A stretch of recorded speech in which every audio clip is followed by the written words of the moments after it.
নমস্কার বন্ধুরা, তোমরা সবাই কেমন আছো? আশা করি সবাই ভালো আছো। আজকের ক্লাসে আলোচনা করব রসায়নের পঞ্চম অধ্যায় রাসায়নিক বন্ধন নিয়ে। আজকের ক্লাসের আলোচ্য বিষয় হবে পরিবর্তনশীল যোজনী। তাহলে শুরুতে আমরা সংজ্ঞাটা একটু দেখে নিই। তাহলে সংজ্ঞা কি বলছে? যে সকল মৌলের একাধিক যোজনী বিদ্যমান সে সকল যোজনীকে পরিবর্তনশীল যোজনী বলে। তাহলে সংজ্ঞায় কি বলা আছে? যে সকল মৌলের একাধিক যোজনী বিদ্যমান সে সকল যোজনীকে পরিবর্তনশীল যোজনী বলে। তাহলে আমরা এমনিতেই দেখতে পাই যে কিছু কিছু মৌলের একের অধিক যোজনী দেখা যায়। যেমন আমরা যদি দেখি ফসফরাসের ইলেকট্রন বিন্যাস এখানে করে দেখানো আছে। দেখো 1s2 2s2 2p6 3s2। তাহলে আমাদের যখন 3p আসবে আমরা জানি যে সর্বশেষ কক্ষপথে p আসলে p এর তিনটে উপাংশ হয়ে যায়। তাহলে 3px 3py 3pz। তাহলে নিয়ম অনুযায়ী আমি বলছিলাম যে প্রত্যেকটি উপাংশে দুইটি করে ইলেকট্রন ধারণ ক্ষমতা, কিন্তু প্রথমে এরা কি করবে? বিজোড় ভাবে ইলেকট্রন গ্রহণ করবে, অর্থাৎ একটা করে ইলেকট্রন গ্রহণ করবে।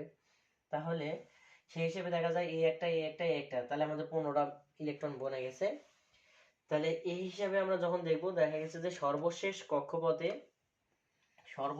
কক্ষপথে 3টি বিজোড় ইলেকট্রন দেখা যাচ্ছে। এই কারণে নর্মাল অবস্থায় আমাদের ফসফরাসের যোজনী হবে 3। কিন্তু ফসফরাসকে যদি আমরা উত্তেজিত করা হয় তাহলে কি ঘটনা ঘটবে? আচ্ছা, এর আগে তাহলে একটু গল্প বলে নেই। তাহলে আমরা এখানে দেখো সর্বোচ্চ শক্তি স্তরটা আমাদের কি আছে? 3। তাহলে 3 এখানে কয়টা আছে? 1টা 2টা 3টা 4টে। তাহলে এই 4টে 3কে আমরা 4 ভাই ধরে নিলাম। তাহলে 4 ভাইয়ের মধ্যে দেখো যে দেখা গেছে যে এই 4 ভাইয়ের পিতা কি করছে? এই 4 ভাইকে জমি ভাগ করে দেওয়া হয়েছে। তাহলে এই 3 ভাই দেখো কয় বিঘা করে পাইছে? 1 বিঘা করে জমি পাইছে। আর এই ভাইটা কয় বিঘা পাইছে? 2 বিঘা। তাহলে দেখা গেছে যে এই একটু ভাইয়ের মধ্যে ছোট ছিল। তাহলে সবাই ভাবছে যে ছোট ভাই তো নাকি, তাহলে কি করি, হোক খাক, 1 বিঘা বেশি খাক। কিন্তু গ্রামের মানুষ কি করলো? এই 3 ভাইকে কি করে দিল? কান বুদ্ধি দিল যে দেখো, তোমার ছোট ভাইকে তোমার আব্বা সবচেয়ে বেশি ভালোবাসে, ওই কারণে তাকে জমি সবচেয়ে বেশি দিয়ে দিছে। আর তোমাদের দেখো কম ভালোবাসে, তোমাদের জমি কম।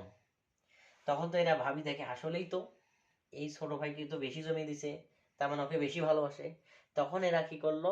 এই 3 জন কি করলো? একে চাপ দিল যে আমরা 1 বিঘা করে নিছি, তাহলে তোকেও 1 বিঘাই নিতে হবে। তখন এ বাধ্য হয়ে কি করবে? একটা ইলেকট্রন, অর্থাৎ 1 বিঘা জমি কি করে দিবে? ছাড়ি দিবে।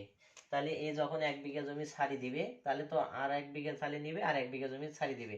এই 1 বিঘা জমি কোথায় যাবে? তখন দেখবো যে ওই 1 বিঘা জমি তাদের আর কোনো নিজস্ব ভাই আছে কি না। তাহলে দেখা গেছে যে তাদের অজান্তেই আরো একজন ভাই অবশিষ্ট আছে, কিন্তু সেটা আমাদের অজান্তেই থেকে গেছে। এরা জানেই না যে আমার আর একজন ভাই আছে। কিভাবে সম্ভব সেটা দেখি। আচ্ছা, আমরা জানি যে 3 নাম্বার শক্তি স্তরে অরবিটাল কয়টা থাকে? একটা এস অরবিটাল, একটা পি অরবিটাল, আর একটা ডি অরবিটাল। তাহলে আমরা যদি এখানে লক্ষ্য করি তাহলে দেখা গেছে যে এখানে এস এবং পি এই দুই ভাই শুধু নিছে, এসপি ভাই নিছে, কিন্তু ডি ভাই কিন্তু এখনো নেয়নি। তার মানে এখান থেকে বুঝতেছি যে এখনো ডি ভাই অজান্তেই এরা কি করছে? ফাঁকি দিছে, অর্থাৎ এরা ডি ভাইকে দেয়ই নেই। তাহলে যখন দেখা যাচ্ছে যে এই 1 বিঘা জমিটা কি করবে? এরা কেউ তো নিতে পারবে না, কারণ যাই নিবে তারই বেশি হয়ে যাবে। তাহলে সবাই তাকে চাপ দেবে। ওই কারণে এই 1 বিঘা জমি কি করবে? তার ডি ভাইকে দিয়ে দিবে। অর্থাৎ আমরা যদি এখন ইলেকট্রন বিন্যাসটা করি তাহলে দেখো কিভাবে হয়। তাহলে 1s2 2s2 2p6 3s2 3px 3py 3pz। তারে এরা একটা করে নিয়ে নিল। নেওয়ার পর এই 3 জনে কি করবে? এই ছোট ভাইকে চাপ দিবে, বাধ্য হয়ে কয়টা নিবে? একটা। তাহলে আর একটা এক্সট্রা ইলেকট্রন থেকে গেল। এই ইলেকট্রনটা কি করবে? তার এই যে অজান্তে ভাই ছিল কে? 3d, সেই 3d দিয়ে দেবে। তাহলে 3dxy এই ভাইকে দিয়ে দিল। এখন মনে রাখবা যে যখন আমাদের ডি অরবিটাল আসে, ডির ফির আবার 5টি উপাংশ হয়। সেই 5টি উপাংশগুলো একটু মনে রাখবা যে একটা ডিএক্স এক্স ওয়াই, একটা ডিওয়াইজেড, একটা ডিজেড এক্স, তারপর d x square y square, d x square minus y square, আর হলো ডি জেড স্কোয়ার। তাহলে আমরা আমাদের ডি অরবিটারও মোটামুটি 5টা উপাংশ সৃষ্টি হয় আর কি। পির মতোই এদের প্রত্যেকটি উপাংশে 2টা করে ইলেকট্রন ধারণ ক্ষমতা, কিন্তু প্রথমে এরা 1টি করে নেয়। আচ্ছা, তাহলে কি করলো, ডি ভাইকে দিয়ে দিল। তাহলে দেখো তো এই অবস্থায় তার বিজোড় ইলেকট্রন সংখ্যা দাঁড়াবে কয়টা? তাহলে এখান থেকে যদি আমরা দেখি, তাহলে দেখে 1 2 3 4 5, অর্থাৎ ফসফরাসের যোজনী হবে 5। তাহলে এখানে আমরা দেখতে পাচ্ছি যে ফসফরাসের 2টা ইলেকট্রন, অর্থাৎ ফসফরাসের যোজনী 3ও হয়, ফসফরাসের যোজনী 5 হয়। তাহলে 5 কখন হবে? যখন ফসফরাসকে আমরা কি করব, উত্তেজিত করব। আচ্ছা, অনুরূপ ভাবে আমরা দেখতে পারি সালফার। সালফারের ইলেকট্রন বিন্যাস দেখি sulphur 1s2 2s2 2p6 3s2 3px 3py 3pz। তাহলে প্রথমে কি করবে, 16টা, তাহলে এদিকে 12টা হয়েছে, 13 14 15, একটা এক্সট্রা আছে। ওই যে বলছি যে প্রথমে একটা করে নেবে, এবং এক্সট্রা যদি থাকে তাহলে আবার একটা করে নেবে। তাহলে এই ক্ষেত্রে দেখা তার বিজোড় ইলেকট্রন কয়টা হচ্ছে? এই 2টা, এই কারণে যোজনী কত? 2। তাহলে এখন কি করবো, সালফারকে ওই যে কি করবে, এই ভাই 2টা কি করবে, এই ভাই 2জনে কি করছে, এক বিঘে করে নিয়ে আসে। তার মানে এই 2জনে কি করবে, একে চাপ দিয়ে দেবে, তাহলে ও বাধ্য হবে ছাড়তে। তাহলে সেই অবস্থা দেখো, তাহলে আমরা যখন উত্তেজিত করব তখন কি হবে, 1s2 2s2 2p6 3s2 3px 3py 3pz, তারপর হলো 3dxy। তাহলে এই যে 3px যে 2টা ছিল, এ বাধ্য হবে একটা নিতে, আর একটা বাধ্য হবে সারি দিতে। তাহলে 3py 3pz আর 3dxy। তাহলে এই ক্ষেত্রে দেখা যাচ্ছে বিজোড় ইলেকট্রন কটা দাঁড়ালো, 1টা 2টে 3টে 4টে। তাহলে এখান থেকে আমরা দেখবো 4টে বিজোড় ইলেকট্রন, এই কারণে যোজনী কত হবে, 4।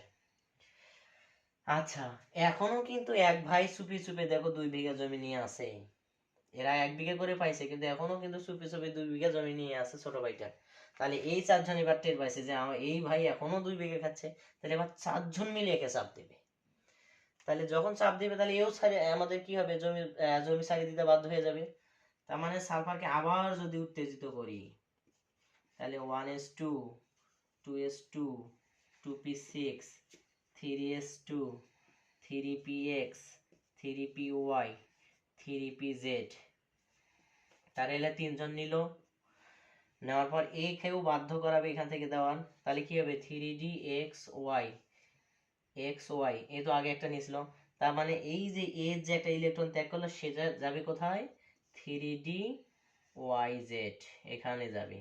এই ক্ষেত্রে দাঁড়াবে দেখো 1টা 2টে 3টে 4টে 5টা 6টা, অর্থাৎ 6টা বিজোড় ইলেকট্রন দাঁড়াবে। এই কারণে সালফারের যোজনী কত হয়, 6। তাহলে এখান থেকে আমরা কি দেখলাম বলতো, যে সালফারের 3টে যোজনী হয়। সালফারের প্রথম অবস্থায় 2 4 আবার 6ও হয়। তাহলে আমরা দেখলাম যে কিছু কিছু মৌলের তাহলে দেখা যাচ্ছে যে একটাই শুধু যোজনী নয়, যে একের পাশাপাশি আরো যোজনী থাকতে পারে। তোমাদের জন্য থাকলো কার্বনের যোজনী বের করা। তাহলে কার্বন কি পরিবর্তনশীল যোজনী প্রদর্শন করে? তাহলে তোমাদের জন্য এটা বাড়ির কাজ থাকলো। তাহলে আজ এই পর্যন্তই। যদি আমার ক্লাস ভালো লেগে থাকে, তাহলে তোমরা অবশ্যই লাইক দিবা এবং তোমাদের বন্ধুদের শেয়ার করবা, যেন তারাও এই ভিডিওটা দেখতে পারে। ধন্যবাদ সবাইকে।